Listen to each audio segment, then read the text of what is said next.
把握圣经脉络，传扬救赎福音。欢迎收听、收看地极福音 TV。 여러분 안녕하십니까? 大家好。 오늘부터는 창세기, 이 시간에는 창세기 3장부터 우리가 공부해 보겠습니다. 从今天开始呢，我们将要学习创世纪第3章。 창세기 3장을 공부하기 전에 지난번에 배웠던 것을 우리가 한번 다시 복습해 보기로 합니다. 在学习第3章以前呢，我们先复习一下上节课所学习的内容。 지난번에 우리가 창세기 1, 2장을 공부했는데 上节课我们学习了创世纪1到2章。 1, 2장을 공부할 때 가장 핵심이 뭐였을까요? 学习1到2章的时候，最重要的核心是什么呢？ 하나님의 창조의 목적이 무엇인가를 우리가 분명히 알아야 합니다. 就是要明确的知道神的创造目的是什么。 성경 전체를 통해서 나타난 하나님 마음을 우리가 두 단어로 이야기한다고 그랬죠. 我们用2个单词来列举了就是神的心意。 첫째는 사랑이란 말입니다. 首先呢是爱， 두 번째는 함께란 말이에요. 第二个就是一起。 이 말을 우리가 연결해 가면은 하나님이 사랑하기 때문에 우리와 함께 살기를 원하시는 거예요. 我们将这句话联系在一起，就是神因为爱，所以希望与我们在一起。 그래서 하나님이 창조를 어떻게 하시는가? 所以，那么神是如何创造的呢？ 우주 만물을 지으시고 神创造了宇宙万物。 이 말은요 인간이 살아갈 환경을 조성하시고 这就是神在为人类造一个生活的环境。 인간을 자기 형상 모양대로 지으셨다고 했어요. 然后神说，按照自己的形象创造了人类。 자기 모양, 자기 형상대로 지었다는 것은 인격적인 교제가 가능한 대상으로 지었다는 거죠. 神造的人类是带有人格性的。 그러면 하나님이 지으신 우주 만물 가운데 자기 형상대로 지은 인간을 두시고 然后神将他按照他的形象所创造的人类放到了他所创造的环境当中。 함께 살면서 기뻐하며 즐거우며 그의 영광을 드러내는 것. 然后神与人同住同喜乐，最后人将喜乐献给神。 이것이 하나님의 창조의 목적이고 이것을 다른 말로 하면 하나님의 안식이라고 그랬어요. 这就是神的创造目的，用其他话说就是安息。 하나님께서 자기 형상대로 지은 인간과 영원히 함께 살기를 원하셨어요. 神愿意与他所造的人类永远的一同生活在一起。 그래서 하나님께서 영원히 함께 살기 위해서 하나의 약속을 주셨는데요. 所以神吃下了应许，就是要与人类永远的生活在一起。 이것이 창세기 2장 17절입니다. 这就是创世纪2章17节的内容。 창세기 2장 17절은 어떻게 되어 있어요? 创世纪2章17节说什么呢？ 동산 중앙에 있는 선악을 알게 하는 나무의 열매를 먹지 마라. 먹으면 반드시 죽으리라고 했어요. 2章17节说，只是分别善恶树上的果子，你们不可吃，你们吃的日子必定死。 우리가 이제 이것을 일반적으로 금지 명령이라고 이야기하지만은 一般呢，我们将这个称为是禁令。 그러면 하나님께서 왜 이 말씀을 주셨는가를 우리가 생각해 봐야죠. 那么我们就要来思想，神为什么赐给我们这样的话语呢？ 하나님께서 인간과 영원히 함께 살기를 위해서 주신 약속이에요. 这是神愿与人类永远同住在一起的一个应许。 이 말은요 문자적으로 해석하면 먹으면 반드시 죽이라고 말했지만 虽然按照字义来看的话是你们吃的日子必定死。 이 말을 반대로 이야기하면 먹지 않으면 영원히 함께 사는 거예요. 那么相反，以反义来看的话，就是说你们不吃的话，就永远与神同在。 그래서 하나님의 약속을 믿고 순종함으로 하나님과 영원히 함께 살기를 원하셨던 거예요. 所以就是说，神愿意我们顺从他的话语，按照他的话语去行，这样的话就会与神永远的生活在一起。 그래서 우리가 지난번까지 배운 내용 중에 가장 핵심은 하나님께서 창조의 목적이 무엇이고 그 마음을 뭘로 표현하는가를 드러내는 겁니다. 这就是上节课我们所学的最核心的内容。神的创造目的是什么神的心意是什么？ 함께 기뻐하며 즐거워하며 그의 영광을 드러내는 것. 就是神要与人类一起同住同喜乐，然后人类将荣耀归给神。 자, 이제 3장을 보겠습니다. 现在我们来学习第3章。 3장 1절부터 6절까지 우리가 성경을 읽어봅니다. 我们来读一下3章1到6节。耶和华神所造的，唯有蛇比田野一切的活物更狡猾。蛇对女人说：“神岂是真说不许你们吃园中所有树上的果子吗？”女人对蛇说：“园中树上的果子我们可以吃，唯有园当中那棵树上的果子，神曾说你们不可吃，也不可摸，免得你们死。”蛇对女人说：“你们不一定死，因为神知道你们吃的日子眼睛就明亮了，你们便如神能知道善恶。”于是女人见那棵树上的的果子好做食物，也悦人的眼目，切是可喜爱的，能使人有智慧，就摘下果子来吃了，又给她丈夫，她丈夫也吃了。 자, 우리가 이제 3장 1절부터 6절까지 6절의 성경 구절을 읽었어요. 刚才我们读了创世纪3章1到6节的话语。 인간의 문제는 바로 여기서부터 출발하는 겁니다. 人类的问题就是从这里出发的。 자, 이 내용에 대해서 많은 학자들이 많은 연구가 있지만 虽然有很多的学者研究了这个话语， 우리가 그것을 다 읽어볼 수도 없어요. 但是他们所研究的那些学说呢，我们不能一一的提到。 왜일까요? 为什么呢？ 너무나 많은 연구가 있기 때문이죠. 他们的研究太多了，我们没有办法去读 우리가 完。 그것을 다 읽는다 하더라도 다 이해할 수가 없어요. 就算我们去读完了，我们也不可能全部理解。 그런데 여기서 핵심이 뭘까? 但是这里面说的核心是什么呢？ 자, 먹지 말라는 선악과를 따먹었어요. 他们吃了神不许吃的善恶树上的果子， 이건 하나님 말씀에 대한 불순종이죠. 这是对神话语的不顺从。 그러면 이 불순종은 왜 불순종하게 됐을까요? 那么他们为什么不顺从呢？ 하나님 말씀을 믿지 못했기 때문이에요. 因为他们不相信神的话语。 그러니까 이 불순종은 곧 다른 말로 하면요 불신이라는 말이죠. 所以这个不顺从，用其他话说就是不信。 하나님 말씀은 뭐라고 그랬어요? 神的话语，神说什么呢？ 먹으면 반드시 죽는다고 그랬어요. 神说吃的日子你们必定死。 그런데 아담과 하와는 但是亚当和夏娃呢？ 하나님의 말씀을 믿지 못하고 他们不相信神的话语， 사단이 유혹하는 말을 믿었죠. 他们相信了撒旦的诱惑， 먹어도 죽지 아니하리라. 吃也不一定死。 더 나아가서는 먹으면 너희 눈이 밝아져서 하나님같이 되리라. 更甚的是说，你们吃了之后，你们就像神一样，你们的眼目就会明亮。 이 유혹하는 말을 믿고 그들은 하나님의 말씀을 믿지 못하고 손을 뻗어서 선악과를 따먹는 불순종의 행위를 했어요. 因此他们就相信了撒旦的话，而是不顺从神的命令，摘了这个善恶树上的果子吃，这就是他们不顺从的行为。 그래서 성경 전체에서 아주 중요한 개념 불순종 곧 불신이라는 거예요. 所以这是圣经当中非常重要的一个概念，就是不顺从与不信。 믿음과 순종은 둘이 아니고 하나라는 것을 우리가 여기서 깨닫게 되는 거죠. 所以从这里我们要醒悟的是，不顺从与不信，它不是不同的概念，而是一个。 아담과 하와가 하나님의 말씀을 믿지 못하고 불순종함으로 선악과를 따먹었어요. 亚当和夏娃因着他们不顺从神的话语，所以吃了善恶树上的果子。 하나님의 언약을 어기고 他们违背了神的约， 그는 범죄하고 타락하게 됐죠. 他们因此犯罪而堕落。 자, 창세기 3장 9절 10절을 읽어봅니다. 我们来读一下创世纪3章9到10节的话语。耶和华神呼唤那人，对他说：“你在哪里？”他说：“我在园中听见你的声音，我就害怕，因为我赤身露体，我变长了。” 자, 하나님의 약속을 믿지 못하고 불순종하고 범죄하고 타락하게 된 이 아담과 하와에게 하나님이 찾아오셨어요. 现在呢，神来寻找这个不顺从他的话语，然后违反他的命令、违反他的约的亚当和夏娃。 찾아오셨을 뿐만 아니라 내가 어디냐고 물어보시는 거죠. 神来寻找他们的时候问说：“你们在哪里？” 여기 이 말씀을 통해서 우리가 중요한 개념을 깨달아야 합니다. 通过这句话，我们要明白一个重要的内容， 하나님은 심판의 목적이 있는 게 아니라 구원의 목적이 있다는 사실이에요. 就是说神的目的不在于审判，而在于拯救。 만약 심판의 목적이 있다면 그들에게 찾아오실 필요도 없고 내가 어디냐고 물어보시지도 않았을 거예요. 如果神的目的是审判的话，那么就没有必要来寻找他们，也没有必要问他们你在哪里。 근데 심판의 목적이 있는 게 아니라 구원의 목적이 있기 때문에 但是因为神的目的不是审判，而是救赎， 자, 하나님의 언약을 어고 범죄한 그들에게 찾아오셨어요. 但是神仍然来寻找违背神的话语、不顺从他的话语的他们。 찾아오셨을 뿐만 아니라 내가 어디냐고 물어보시는 거예요.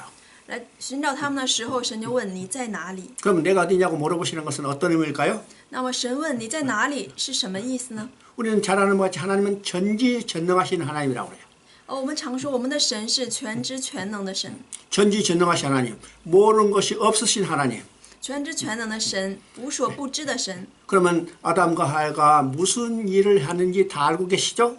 所以我们的神他知道亚当和夏娃所做的一切， 그들이 어디 숨어 있는지도 다 알고 계시는 하나님이에요. 我们的神也知道他们躲藏在哪里。 그런데 그 하나님께서 그들에게 찾아오셔서 내가 어디냐고 물어보시는 거예요. 但是神竟然来寻找他们，还问他们你在哪里？ 그러면 그 하나님 마음은 어떤 것이에요? 那么我们的神的心是什么样的呢？ 비록 하나님의 언약을 어기고 범죄했지만 虽然他们违背了神的话语，违背了神的约， 그들이 회개하고 돌아오기를 원하시는 하나님의 궁일의 마음이에요. 但是呢，我们的神仍然希望他们能够回到神的面前，从这可以体现了神公义的心。 그래서 하나님은 심판의 목적이 있는 게 아니라 구원의 목적이 있다는 사실을 우리가 보게 됩니다. 所以从这里我们可以知道，神的目的不在于审判，而在于要拯救救赎他们。 그러면 성경 전체에 나타난 하나님의 마음 뭘까요? 那么整本圣经所彰显出来的神的心意是什么呢？ 심판에 있는 게 아니라 구원에 있다는 사실이요. 不在于审判，而在于救赎。 만약 심판의 목적이 있다면 如果神的心意是在审判的话， 성경을 기록해서 오늘 우리에게 전해주지도 않았을 거예요. 那么也不会记录下圣经，然后今天向我们传承下来。 구원의 목적이 있기 때문에 因为神的目的在于救赎， 하나님께서 구원 계획을 이루시는 일을 기록해서 오늘 우리에게 전해주고 있다는 거예요. 所以神将关于救赎的事情记录在圣经上，今天传给我们。 그러니까 성경은 심판을 위한 책이 아니라는 거죠. 所以我们说，圣经不是一本关于审判的书， 하나님을 떠난 인간을 돌아오게 하는 하나님의 구원 계획을 기록한 책이라는 사실입니다. 而是一本记录神的百姓回到神的面前的一本关于救赎的书。 그러면 하나님께서 내가 어딨냐고 물어보시는 이 질문에 대해서 那么关于神问说你在哪里的这个问题， 아담이 뭐라고 답변했어요? 亚当如何回答的呢？ 우리가 벗었으므로 두려워 숨었나이라고 말했어요. 亚当说，因为我赤身露体，我变长了。 그러면 여기서 벗었다는 의미가 무엇일까? 那么这里说赤身露体是什么意思呢？ 자, 이 개념을 우리가 정확히 이해해야 합니다. 我们要正确的理解这个意思。 지금 아담에게 하나님이 찾아오셨어요. 现在呢，神来寻找亚当， 아담이 벗었다고 그랬는데 可是亚当说我赤身露体。 아담이 지금 벗었어요? 입었어요? 那么亚当他当时他是真的是赤身露体，他有没有穿呢？ 벗었어요? 입었어요? 有没有穿衣服呢？ 자, 우리가 보니 성경을 보니까 아담이 지금 입고 있어요. 我们看圣经话语的时候，我们知道亚当他现在没有赤身露体，他穿着衣服。 3장 7절을 보니까 我们看3章7节， 그들이 무화과 나무 잎으로 치마를 해 입었다고 그랬어요.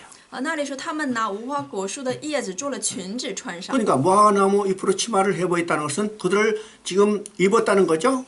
所以说他们现在用无花果树的叶子做了裙子，表示他们已经穿着衣服了。 근데 하나님이 내가 어디냐고 물어볼 때 우리가 벗었다고 그랬어요. 但是当神问你在哪里的时候，他们说我们赤身露体。 그러면 아담이 지금 벗었다는 말은 이건 육적인 개념이 아니죠. 所以说亚当说他赤身露体，这个概念不是指的是肉体的概念， 육적으로는 입었는데 因为他在肉体上是穿着衣服的。 그들이 벗었다 하는 것은 육적인 개념이 아니라 영적인 문제라는 거예요. 所以他说的赤身露体不是肉体上的，而是指的是属灵上的赤身露体。 이걸 다른 말로 하면요. 범죄한 인간은 하나님 앞에 설 수 없다는 것을 벗었다는 말로 표현하고 있어요. 所以从这个赤身露体可以知道，犯了罪的人是无法站立在神面前的。 자, 벗었다. 그죠? 이 벗었다는 개념은 성경 전체에서 나타나는 중요한 개념이에요. 这个赤身露体是整个圣经所彰显的一个非常重要的一个核心内容。 벗었다는 것은 범죄한 인간은 하나님 앞에 설 수 없다. 赤身露体代表着犯罪的人无法站立在神的面前， 죄인은 하나님 앞에 나아갈 수 없다는 거예요. 就是罪人无法站在神面前。 그러면 하나님 앞에 나아가기 위해서는 어떻게 해야 해요? 那么如果要想来到神的面前，需要怎么做呢？ 벗은 것을 가려줘야 해요. 需要遮住这个赤身露体。 그래서 성경에서는 벗었음과 가림에 대한 개념이 중요한 개념으로 나타나죠. 所以这个圣经当中所说的赤身露体和遮盖这个内容是非常重要的。 우리가 이제 벗었음과 가림이 성경에서 어떻게 드러난 걸 한번 살펴봅니다. 那么我们来看一下圣经上是如何来说这个赤身露体与遮盖的呢？ 우리 이제 계시록 16장 15절 한번 읽어봅니다. 我们来读一下启示录16章15节。看哪，我来像贼一样，那警醒看守衣服，免得赤身而行，叫人见他羞耻的有福了。 그러면 이 상황은 어느 상황이에요? 那么这个所说的什么状况呢？ 지금 최후의 심판이 이루어지는 상황이에요. 这里说的是最后要审判的一个状况。 7 대접이 쏟아지는 상황이죠. 启示录16章所说的是7个大碗，神大怒的碗要临下的一个状况。 이건 대접의 심판은 마지막 심판이에요. 神大怒的碗指的是最后的审判。 그때 지금 16장 15절에 지금 뭐라고 돼 있어요? 然后呢，16章15节说什么呢？ 자기 옷을 지켜 벌거벗고 다니지 않은 자는 부끄러움을 당하지 아니라고 했어요. 这里说看守衣服，免得赤身而行，叫人见他羞耻的有福了。 자, 여기서 벌거벗는 개념이 나오죠. 这里有关于这个赤身露体的一个概念。 벌거벗고 다니지 않는다. 이것은 가림의 개념이에요.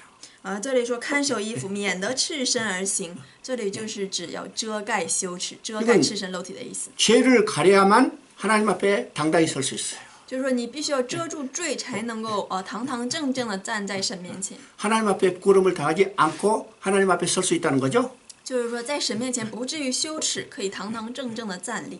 그러니까 창세기 3장에 나오는 이 벌거벗음이 계시록 마지막까지 다 연결되는 하나의 개념이라는 사실을 우리가 보게 되는 겁니다. 所以从这里我们可以知道，从创世纪3章一直到启示录最后，关于这个赤身露体的概念是这样连接在一起的。 우리 또 성경을 한번 찾아보면 我们再来找一处圣经， 시편 32편 1절을 한번 봅니다. 我们再来看一下诗篇32篇1节，得赦免其过、遮盖其罪的，这人是有福的。 자, 거기서 중요한 개념이 나오죠. 这里有一个重要的概念， 허물의 사함을 받고 자신의 죄가 가려진 자의 복이 되겠어요. 这里说得赦免其过、遮盖其罪的，这人是有福的。 죄가 가려진 자. 그렇죠? 说是遮罪的， 자, 죄로 말미암아 벗어서 하나님 앞에 설 수 없는데 因为罪呢，因为是赤身露体，所以无法站立在神面前， 그 죄가 가려졌어요. 所以要遮盖着罪。 그렇기 때문에 이제는 복을 얻는 거예요. 하나님 앞에 나아갈 수 있는 거예요. 遮盖了罪之后呢，才能来到神的面前，也就是会得福。 그래서 이제 이 벗었다는 개념이 어떤 것인가를 우리가 정확히 이해를 해야 성경을 제대로 이해할 수 있습니다. 所以我们要正确的理解了关于赤身露体的这个概念，我们才能够正确的理解整本圣经。 그래서 아담이 벗었으므로 두려웠음을 따왔어요. 所以这里说，亚当因着赤身露体，他就害怕来到神面前。 하나님은 언약을 어기고 범죄했기 때문에 하나님 앞에 나아갈 수 없다는 거죠. 因为他违背了神的律法，违背了神的约，所以无法来到神的面前。 그래서 하나님 앞에 쫓겨나는 겁니다. 所以亚当被赶出在神面前。 자, 3장 24절 읽어봅니다. 我们读一下3章24节。于是把他赶出去了，又在伊甸园的东边安设基路伯和四面转动发火焰的剑，要把守生命树的道路。 자, 거기서 쫓겨난다는 말이 나오죠. 这里说把他赶出去了， 그러면 범죄하고 하나님 앞에 쫓겨났다. 所以我们说犯罪的人被赶出神的面前。 왜 하나님은요 아담과 하와를 쫓아낼 수밖에 없었을까요? 为什么神不得不把亚当和夏娃赶出伊甸园呢？ 이 성경적 이유를 우리가 정확히 이해해야 하나님의 마음을 우리가 정확히 알 수 있습니다. 我们需要正确的理解圣经的话语，我们才能够正确的理解神的心意是什么。 자, 선악과를 따먹었기 때문에 쫓아냈다. 我们说是因为他们摘吃了这个善恶树上的果子，所以神把他们赶出去了。 우리가 그 정도로만 이해하면 하나님을 아주 비정한 하나님으로 이해할 수 있어요. 如果我们这样理解的话，那么我们就会认为神是非公义的神，神是非常恶的神。 야, 선악과 하나 따먹는데 그냥 쫓아냈을까? 就摘吃了一个善恶树上的果子，然后就把我们赶出去了。 그렇게만 이야기하면 비정한 하나님으로 이야기할 수 있죠? 对我们这样想的话，就会把神想成是一个比较坏的神。 그러면 선악과를 따먹은 그들이 왜 하나님 앞에 쫓겨날 수밖에 없을까? 那为什么他们摘了这个善恶树上的果子，神就不得不把他们赶出去呢？ 우리 성경에 나타난 것을 우리가 확실히 이해해야 합니다. 所以我们要确实的来理解圣经上所说的是什么意思。 그들이 하나님 앞에 쫓겨날 수밖에 없는 성경적 이유를 우리가 볼 때 그것은 고린도후서 6장 14절에 자세히 나와 있습니다. 所以为了我们能够正确的理解他们为什么摘了这个果子就被神赶出去了呢？我们需要来看哥林多后书6章14节，找到我们一起来读一下。你们和不义的原不相配，不要同父以恶。义和不义有什么相交呢？光明和黑暗有什么相通呢？ 자, 이건 우리가 성경 전체를 이해하는데 가장 중요한 개념 중에 하나예요. 这是在我们理解圣经的时候最重要的概念之一。 여기에 의와 불의가 함께할 수 없고 这里说义和不义有什么相交呢？ 빛과 어둠이 함께할 수 없다고 그랬어요. 又说光明和黑暗有什么相通呢？ 이 말은 어떤 개념이요? 这是什么意思呢？ 하나님은 어르신인데 인간은 범죄함으로 불의한 자가 됐어요. 这是什么意思呢？神是义的，人因着犯罪成了不义的。 하나님은 빛이신데 인간은 범죄함으로 어둠이 됐어요. 神是光，而人类因着犯罪成了黑暗。 의와 불의가 함께할 수 없고 义和不义呢不能相交， 빛과 어둠이 함께할 수 없죠. 光和黑暗呢不能相通。 자, 이 방이 밤이 돼서 캄캄해요. 我们说这个房间如果到了晚上它就非常黑暗。 여러분이 들어올 때 문을 열고 스위치를 딱 올리면 而我们进屋的时候，我们先把门打开，然后打开开关， 전등에 불이 딱 들어오죠. 这样的话我们的灯光会马上通电，会有 전등에 亮光。 불이 들어오는 그 순간에 이 방을 꽉 메웠던 어둠은 즉시 몰라가요. 就是当我们打开灯的那个瞬间，我们这房间里面所有的黑暗就会被驱逐出去。 전등이 켜 있는 동안에 아무리 어둠을 끌어와도 어둠은 여기 머무를 수 없어요. 就是在我们点灯的这个时候，无论我们如何把这个黑暗要拽进来，可是仍然拽不进来黑暗。 왜일까요? 为什么呢？ 빛과 어둠이 함께할 수 없기 때문이죠. 因为光明和黑暗不能相通， 그래서 의가 불이 함께 섰고 빛과 어둠이 함께할 수 없기 때문에 因为这个义和不义不能相交，光明和黑暗不能相通。 범죄함으로 불의한 자라고 범죄함으로 어둠이 된 인간은 의로시고 빛이신 하나님 앞에 쫓겨날 수밖에 없어요. 所以说，因着犯罪变成不义，因着犯罪变成黑暗的人类，无法来到义和光明的神的面前，所以义和光明的神不得不把人类赶出去。 자, 여기서 우리가 중요한 성경의 개념을 이해해야 합니다. 在这里我们要理解一个非常重要的圣经的概念。 하나님은 어르신데 인간은 범죄함으로 불의한 자가 돼서 하나님 앞에 쫓겨났어요. 而神是义的，而因着犯罪变成不义的人呢，神把他们赶出伊甸园去了。 하나님 앞에 쫓겨난 인간에게 가장 중요한 일은 무엇일까요? 那么对于这个被神赶出去的人来说，最重要的事情是什么呢？ 다른 말로 말하면요. 엄마를 잃어버린 어린아이에게 가장 중요한 일은 무슨 일일까요? 换句话说，就是说，对于这个丢了妈妈的孩子来说，对他来说最重要的事情是什么呢？ 엄마 품에 다시 안기는 거죠. 就是重新回到妈妈的怀抱， 엄마 앞에 다시 돌아가는 거예요. 就是重新回到妈妈面前。 그러면 하나님 앞에 쫓겨난 인간에게 가장 중요한 일은 어떤 일일까요? 被神赶出去的人最重要的事情是什么呢？ 하나님 앞에 다시 돌아가야 해요. 就是重新回到神的面前。 그러면 하나님 앞에 다시 돌아가서는 어떻게 돼요? 那么重新回到神的面前需要怎么做呢？ 불의한 자가 의롭게 되야만 의로신 하나님 앞에 돌아갈 수 있죠. 就是说，不义的人他要变成义的，才能重新回到义的神面前。 그래서 인간 스스로 의롭게 될 수 없기 때문에 但是因为人类不能自己变成义的， 하나님께서 이 불의한 자를 의롭다 여겨주시는 거예요. 所以神才会称这个不义的人为义。 여기서 이제 청이란 말이 중요한 개념이 나오죠. 这里面有一个很重要的概念，就是关于称义的概念。 인간 스스로 의롭게 될 수 없기 때문에 하나님이 의롭다 여겨주시는 것. 人类不能自己变成义的，所以需要神称他为义。 그래서 의로신 하나님 앞에 다시 돌아오게 하는 일이 하나님의 구원계획이요. 所以使这个不义的人重新回到神的面前，就是神的救赎计划。 그래서 이게 우리가 의롭다는 말을 많이 쓰고 있지만 虽然我们经常听到有关于这个称义的内容， 그 개념이 무엇인가를 우리가 정확히 이해해야 해요. 但是它的概念是什么呢？需要我们正确的来理解。 의롭게 됐다. 被称义， 이 말을 다른 말이면 하나님 앞에 다시 돌아가게 됐다는 말이에요. 被称义不是指其他的意思，而是指重新回到神的面前。 자, 우리가 성경의 내용을 한번 찾아서 이 의미가 무엇인가를 우리 정확히 이해해야 합니다. 我们来找一下圣经当中关于称义的内容，这样的话我们就能正确的理解。 로마서 5장 1절 2절 한번 읽어봅니다. 我们来找一下罗马书5章1到2节，找到我们一起来读。我们既因信称义，就借着我们的主耶稣基督得与神相合。我们又借着他因信得进入现在所占的这恩典中，并且欢欢喜喜的盼望神的荣耀。 자, 로마서 5장 1절 2절은요. 우리 신앙의 가장 중요한 목표가 무엇인가를 이야기해요. 罗马书5章1到2节，他说了我们信仰当中最重要的目标是什么？ 근데 여기서 중요한 용어가 나오죠. 这里有一个非常重要的用语， 믿음으로 의롭게 되었은즉 그랬어요. 这里说因信称义。 이 말을 다른 말로 말하면 换句话说， 믿음으로 하나님 앞에 다시 돌아가게 됐은즉 就是说因着信重新回到神的面前。 의롭게 됐던 개념과 하나님 앞에 다시 돌아갔던 개념이 동일한 의미죠. 所以我们说，称义和因信回到神的面前，这是相同的概念。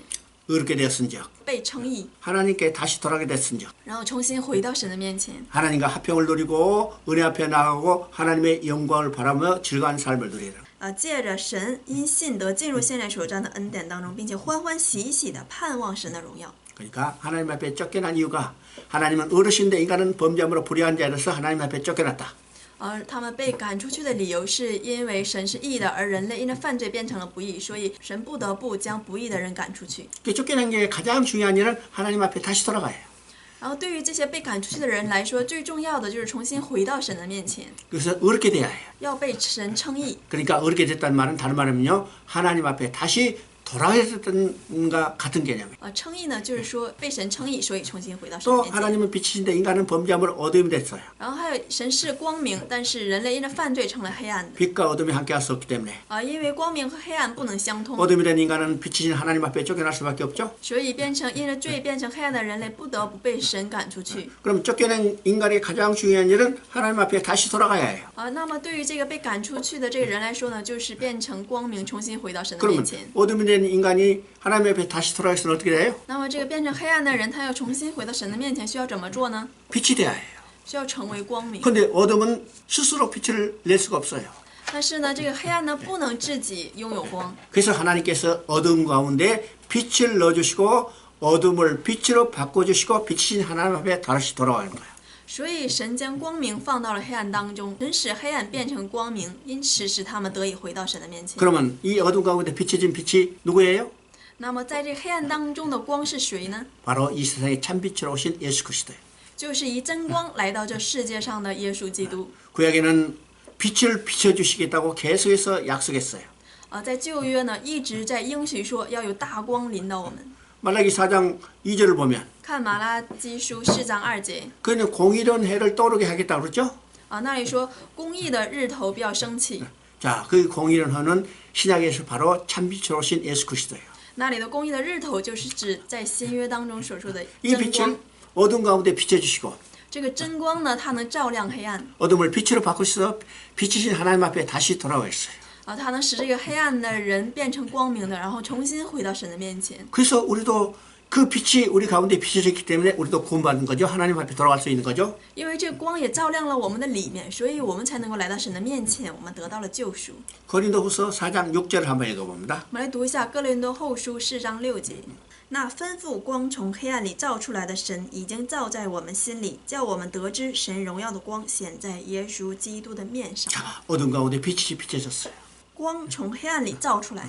우리는요, 예수 믿기 전에는 我们在信耶稣基督之前， 예수 그리스도의 빛이 우리 안에 들어오기 전에는 在耶稣基督的光进入到我们里面之前， 우리는 캄캄한 어둠 가운데 있었어요. 我们生活在黑暗当中。 근데 빛이 우리 안에 비춰져서 但是当光照亮我们里面的时 어둠을 候， 빛으로 바꿔주시고 빛이 하나님 앞에 다시 돌아가게 된 거예요. 就是当光照亮我们黑暗的时候，我们就成为了光，得以来到神的面前。 이것이 하나님의 구원 계획입니다. 这就是神的救赎计划。 그러면 하나님께서 불의한 자를 어렵게 여기시고 어둠을 빛으로 바꿔주시기 위해서 然后神将不义的人变成义的，将黑暗的人变成了光明的。 하나님은 은혜의 새로운 약속을 주셨어요. 所以神赐下个约定， 이게 창세기 3장 15절입니다. 这就是创世纪3章15节的内容。 창세기 3장 15절 한번 읽어보십니다. 下面我们来读一下创世纪3章15节的内容。我又要叫你和女人彼此为仇，你的后裔和女人的后裔也彼此为仇。女人的后裔要伤你的头，你要伤她的脚跟。 우리 이제 창세기 3장 15절을 신학적으로 원복음이라고 그래요. 创世纪3章15节，我们在神学上称它为原福音。 왜 원복음이라 할까요? 为什么称它为原福音呢？ 지금 복음의 형태가 완전히 다 갖춰지지 않았어요. 因为这个时候的福音还没有完全的形成。 원복음을 주심으로 이것을 점점점 계시를 발전시켜 나가는 것이 성경의 이야기이기 때문이죠. 但是因为给了这个原福音，所以这个正式的福音呢，就慢慢的就形成了。 우리가 이제 지난 시간에 성경의 세 가지 비유를 이야기했습니다. 在上节课我们学习了这个以3个比喻来形容圣经。 성경은 초상화를 그려가는 과정으로 우리가 비유했어요. 首先呢，我们比喻圣经是在画这个抽象画的一个进程。 초상화를 그릴 때는 점을 하나 찍죠. 首先画肖像画的时候，我们会先画一个点。 그 점을 기점으로 해서 점점 시간이 지날수록 뚜렷하니 누가 그린 것을 확실하게 드러내는 거예요. 然后以这个点为开始呢，会慢慢的开始画，最后呢，它会出来一个非常形象的一个人类。 그래서 창세기 3장 15절은 이 초상화를 그리는 첫 번째 점을 찍은 것과 마찬가지예요. 所以我们说这个创世纪3章15节呢，它就好像是画抽象画时候的这个点一样。 이 점을 찍을 때는 무엇을 그릴지 정확히 알 수 없죠. 虽然从这个一开始这个点呢，我们无法知道它画的到底是什么。 근데 이 점을 찍지 않으면 그 다음에 그림을 그릴 수가 없어요. 如果你不画这个点的话，你没有办法进行下面的工作。 그래서 우리가 창세기 3장 15절을 원복음이라고 그럽니다. 所以我们称创世纪3章15节为原福音。 그러면 이 원복음의 핵심은 뭘까? 那么这原福音的核心是什么呢？ 여자의 후손을 보내주시겠다는 내용이에요. 就是说神要赐下这个女人的后裔。 근데 우리 창세기 3장 15절을 볼 때 但是 하나님의 주권이 강조되어 있다는 것을 우리가 보게 됩니다. 但是当我们看创世纪3章15节的时候，我们知道神在这里面强调了神的主权。 하나님께서 내가 하리라. 神说我要， 그죠? 내가 하리라 했어요. 就是我又要。 그러니까 창조 때도 하나님의 주권적인 역사일 뿐만 아니라 不光是在创世的时候显出了神的主权， 구원 계획에도 하나님의 주권적인 역사인 것을 우리가 보게 되는 겁니다. 而且这个救赎事件呢，也是神的一个主权事그러면 工。这样的话，我们可以看出 창세기 来。 3장 15절 우리가 원복음이라고 그러고 我们称创世纪3章15节是原福音， 이 원복음 우리가 핵심은 여자의 후손을 보내겠다는 것인데 然后这个原福音的核心呢，就是说要赐下女人的后裔。 우리 창세기 3장 15절은 세 마디로 되어 있다는 것을 기억해야 합니다. 我们要牢记这个创世纪3章15节是以3句话、3个内容来形成的。 그럼 그 세 마디는 어떻게 됐을까요? 而这3句话是什么呢？ 첫째는 두 진영으로 나뉠 것에 대해서 이야기합니다. 第一个就是说这个要以2个阵营分为2个阵营。 이 땅에 수많은 국가, 수많은 민족이 있지만 영적으로 이야기하면 두 진영만, 두 국가, 두 민족만이 존재해요. 虽然这个世上有很多的国家、很多的民主，但是以属灵的这个阵营来区分的话，只有2个。 그러면 그 두 진영은 어떤 진영이에요? 那么这2个阵营分别是什么呢？ 여자의 후손의 진영과 뱀의 후손의 진영입니다. 分别是女人后裔的阵营和撒旦后裔的阵营。 오늘 말하면요, 믿는 자, 믿지 않는 자 두 진영이죠. 用简单的话说，就是信的人与不信的人是这2个阵营。 여러분이 살고 있는 지역도 두 나라 두 민족이고 我们大家所生活的那个区域也是2个民族、2个阵营。 심지어 여러분 가정에도 두 나라 두 민족이 존재해. 甚至可以说，我们的家庭里面也分了2个阵营和。 심지어 부부가 둘이 침대에 나란히 누워 있는데도 거기에 두 나라 두 민족이 존재해요. 我们甚至可以说，一起躺卧在一个床上的夫妻，他们也可以分为2个阵营和2个民族。 믿는 자, 믿지 않는 자. 就是说，相信的人与不信的人， 여자의 후손과 뱀의 후손. 女人的后裔与蛇的后裔， 두 진영으로 나뉘게 되죠.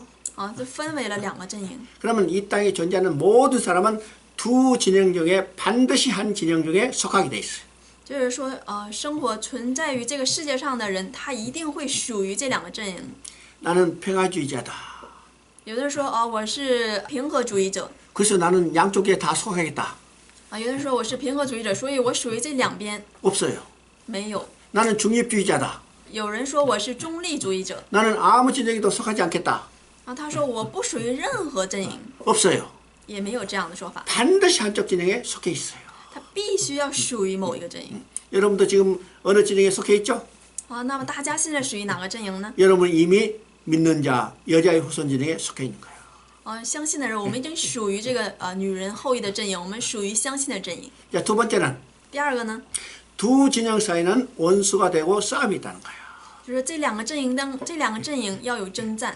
이것을 우리가 영적 전쟁이라고 하죠. 我们称之为属灵的征战。 그러니까 이 땅에 존재하는 모든 사람은 어느 진영에 속해 있기 때문에 因为存在于这世界上的人都属于这2个阵营。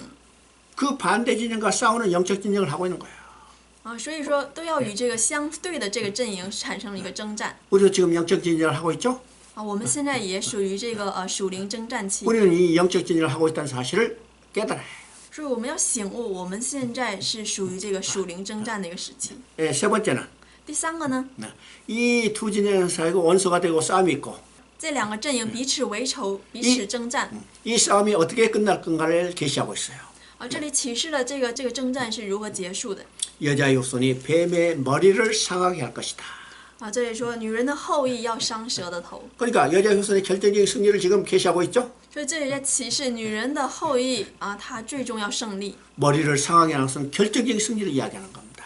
伤蛇的头就是说这是最终的胜利。 근데 뱀의 후손도 만만히 물러난 게 아니고 但是这个蛇的后裔呢，他也不是随便就退出去的。 끝까지 대적해 올 것을 계시하고 있어요. 这里启示说蛇的后裔他也要征战到底。 그래서 여자의 후손의 발꿈치를 상하게 할 것이라고 그러죠. 所以这里说他要伤这个女人后裔的脚跟。 머리를 상하는 것은 결정적인 타격이지만은 虽然我们说伤头这个是绝对的胜利， 발꿈치를 상하는 것은 결정적인 타격은 될 수 없죠. 但是这个伤脚跟呢，它不是绝对性的胜利。 그래서 발꿈치를 상하면 아파요, 괴로워요. 但是呢，伤脚跟的话也会很痛，会很难过，很痛苦。